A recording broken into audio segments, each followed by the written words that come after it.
ஏன்னா இந்த பைபிள் படிக்கிறது தான் ஜீவன் சொல்லும் போது இயேசு சொன்னாரு, அது இல்லை ஜீவன், என்னை அறிந்து கொள்கிறது ஜீவன்.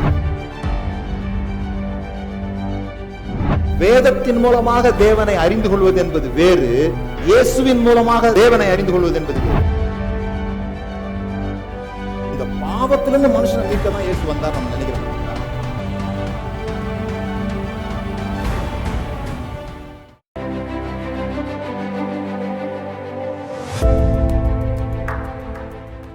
கிறிஸ்தவ வாழ்க்கையில் மிக முக்கியமானது இளைப்பாறுதல். இந்த இளைப்பாறுதலை தான் இயேசு தருகிறார். என்னிடத்தில் வாருங்கள், நான் உங்களுக்கு இளைப்பாறுதல் தருவேன் என்பதே அவருடைய வாக்கு. எபிரேயர் 4வது அதிகாரம் 1 வசனம் நீங்கள் வாசித்து பார்த்தீங்கன்னா, ஆனபடியினாலே அவருடைய இளைப்பாறுதலில் பிரவேசிப்பதற்கு ஏதுவான வாக்கு தத்தம் நமக்கு உண்டாயிருக்க.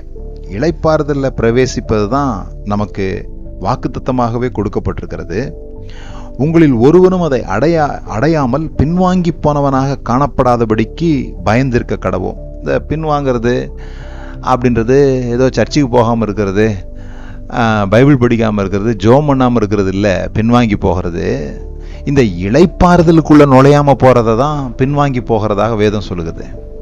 365 முறை பயப்படாதிருங்கள் அப்படின்னு சொல்லப்பட்டிருக்குதான் பைபிளில்.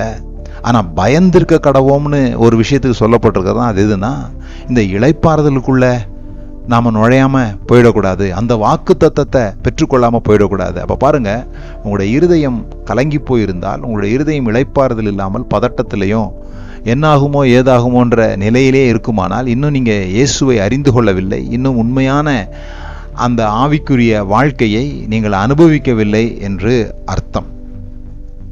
ஏன்னா தேவன் மனிதனுக்கு வெளிப்பாடு கொடுக்கும் போதெல்லாம் அவன் உறங்குகிறவனாக, இளைப்பாறுகிறவனாக நம்ம வேதாகமத்தில் பார்க்கிறோம். ஆதாம் 6வது நாள் உண்டாக்கப்பட்டான். அப்போ அடுத்த நாள் ஓய்வு நாள்.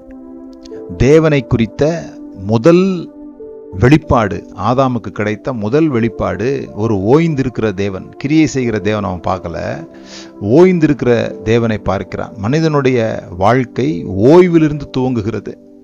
இன்னும் நீங்கள் ஆதியாகமத்தில் பார்த்தீங்கன்னா, சாயங்காலமும் விடியற்காலமுமாகி 1ஆம் நாள் ஆயிற்று, சாயங்காலமும் விடியற்காலமுமாகி 2ஆம் நாள் ஆயிற்றுன்னு இருக்கும்.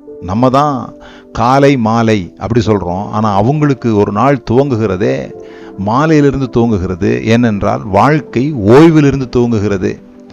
உங்களுடைய ஆவிக்குரிய வாழ்க்கை கிரியை செய்கிறதில் துவங்கக்கூடாது, ஓய்விலே, உங்கள் இருதயத்தில் உண்டாகிற இளைப்பாறுதலிலே துவங்க வேண்டும் என்று தேவன் விரும்புகிறார். ஆபிரகாமா இருந்தாலும், ஆதாமா இருந்தாலும், சாலமோனா இருந்தாலும், அவர்கள் உறங்கிக் கொண்டிருந்த வேளைகளிலே தேவன் அவர்களிடத்தில் பெரிய காரியங்களை செய்தார். நீங்கள் சும்மா இருப்பீர்கள், நான் உங்களுக்காக யுத்தம் பண்ணுவேன் என்பதே அவர் இஸ்ரவேலுக்கு சொன்ன வாக்கு.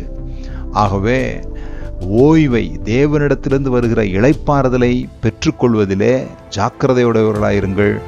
அதை இழந்து போகாதபடிக்கு பயந்திருக்க கடவோம் என்று வேதம் சொல்கிறது.